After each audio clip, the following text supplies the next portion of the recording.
কিসে ভাই? হ্যাঁ কইছি যার হাতে টাকা নাই বাবা খাওয়ার গান খাওয়ার বিড়ি খাওয়ার আমার তো মোবাইল আলিমিনও কইছি আলামিনও কইছি দুইটা মোবাইল দাম পাবে 12,000 হ্যান্ড ক্যাশ গ্যাজেটে হালাত দাও করতে দেখতি আসলে মোবাইল কিনলে তো কি অবশ্যই দিব আমার হ্যাঁ গান খাইবো বাবা খাইবো কি আর নাই মোবাইল কিনছি 1000 টাকা দিবা কইছো এটা তোমার জবান আয় মানে বেতন দিছি পুরো বসু দিই কি আছে না আর বেতন সবাই আমরা এবার বেতন দিব 30 তারিখে চিন্তা করো না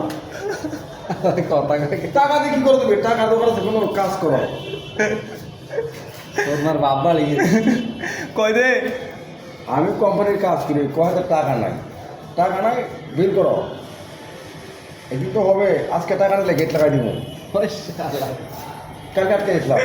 টাকা আরে আটকে যাও ম্যানেজার রে চোর ইঞ্জিনিয়ার রে টাকা দাও টাকা মেকার একটা জিনিসে ভাই একটা জিনিসে ভাই বেরিয়ে গেলে যান আর না